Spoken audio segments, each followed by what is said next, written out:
Hello and welcome to some more Star Citizen. Today we are talking about some of the bigger changes in patch 1.1.5. We will also be looking at a full patch notes log and what all the changes mean in a different video once 1.1.5 patch has come off the PTU and is deployed on the main servers properly. They always do some extra tweaks and balances and extra fixes, and lots of other stuff gets ironed out between the PTU and full patch release. So that's why we're going to do a patch notes log video then. So the P-52 Merlin short-range fighter has been added into the hangar and as a flyable ship. It will also go on sale with the proper release of 1.1.5 for $20 excluding taxes as a standalone ship without lifetime insurance or anything like that. That's not going to be available for this ship. Owners of Constellation Aquila and Andromeda, or Aquila as it's more correctly pronounced, will have a permanent Merlin added to their hangar because they basically were included with their ship. Owners of an Idris, a Carrack, an 890 Jump, or a Connie Phoenix will be given a loner Merlin, which will appear in their holo tables until their corresponding short-range ship is added to the hangar. So like the Constellation Phoenix gets the P-72 ship, that sort of stuff. It's also quite a cool little ship that looks like a kunai knife and has the new HUD, which is actually quite nice to see. It's awesome to see what the stripped down short-range fighters will be like, and you can play around in this latest patch with them. The captured Vandal Scythe was also added into the hangar and as a flyable ship. This ship was available for early backers to the Star Citizen campaign, but for anyone that wants one now, that hasn't already got one, permanently, you're going to have to obtain them in the verse once the game goes live. There are also a couple of ways you can get one to fly. Imperator Prime subscribers are given tokens to fly the Scythe, which will be retroactively awarded if you've ever had that high level of subscription. They're also likely to be on Free Fly Weeks 2 in the future, and may even be rentable for rec. Never say never. The Scythe features a new alien HUD which glitches out. It's a feature though when it takes damage or the ship flies into stuff, and well, it's when it takes damage or the shield takes damage or whatever, it kind of glitches back to the even more alien HUD than it currently is. The ship also flies a bit oddly, and there's nothing really that flies like it. Has a blade arm for chopping ships up, 2 big guns, 1 on each wing, and a couple of size 1 weapons on its nose, or its like cockpit mount. It also has its Vandal missiles. It does fly really, really odd, and as I said, there's nothing that really flies quite like it. For me, the joy of this ship is going to be when I can put human guns on it. I want a nice hybrid ship with the best of both worlds, because effectively it's just a Vandal ship. We kill them massive quantities of them in Vandal Swarm, but having the hybrid human technology on it, by going to stick like possibly a human shield generator in there or whatever, and some human weapons, are going to make it a lot more powerful.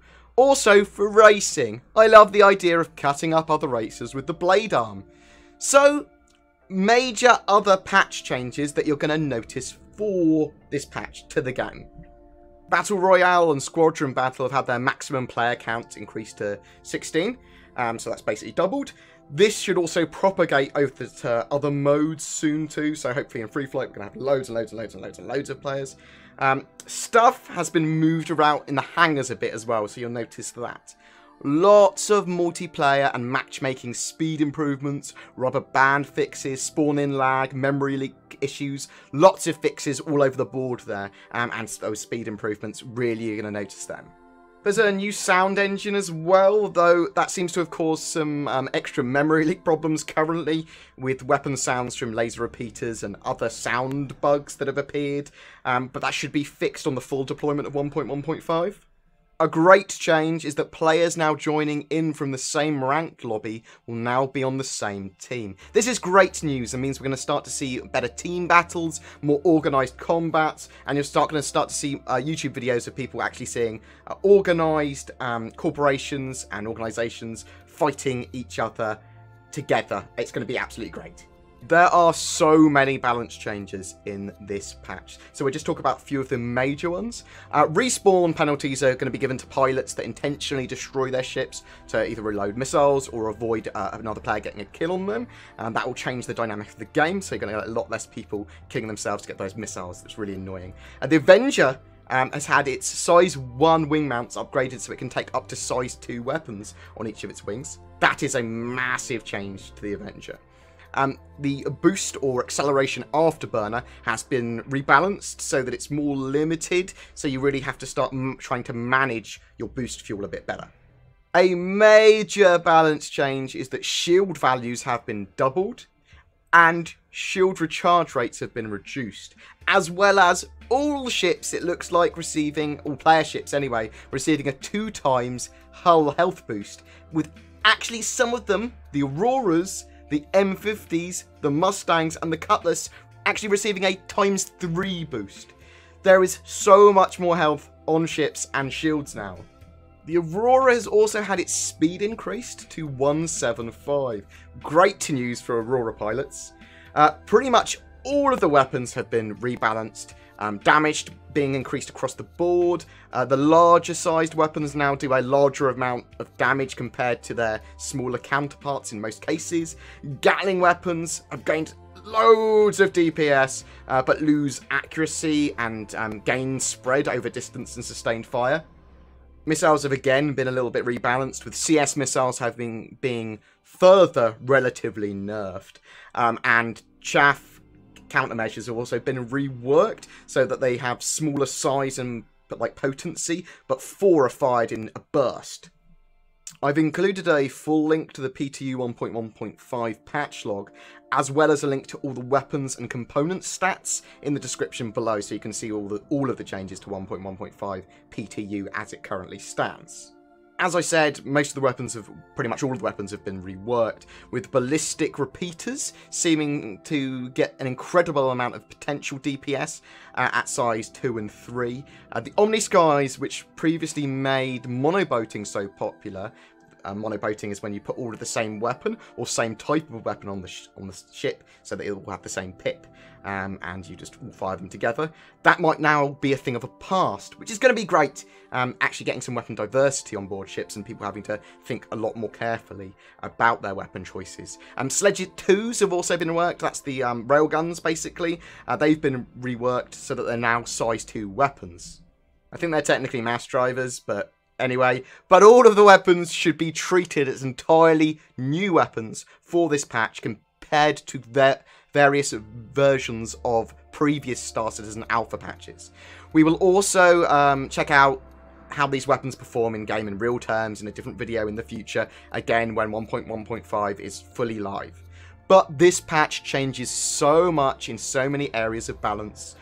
Ships battles are going to last longer, or at least should last longer. Monoboating should be a less viable option. CS missiles shouldn't wreck everyone's day anymore, and rubber banding and memory leaks should be much lessened. I think Gladius and Avenger owners are going to be very, very happy with their ships, as the weapon changes seem to really benefit them. This patch is on the PTU, and as such has a load of other bugs which have kind of been almost implemented, but they should be fully fixed for the full release of 1.1.5, hopefully this week. Typical bugs that have currently been added effectively into the game are infinite load cycles again, some sound issues and memory leak issues, crashing, not respawning, texturing bugs, lots of random stuff. But again, hopefully they should be fully released. It is worth waiting for the full release of 1.1.5 rather than downloading the PTU if you don't want to be encountering potentially infuriating bugs. The PTU is very much for testing, even more so than the general alpha is. As I said, all the links to download the PTU 1.1.5, all the patch notes, all the weapon stats and all that sort of jazz are all in the description below if you want to get involved.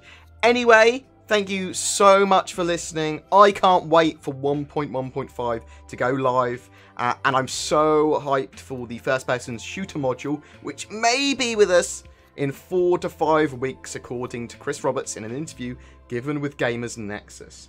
You guys take care. Don't forget to like and subscribe. It really does help me. And I will see you in the verse.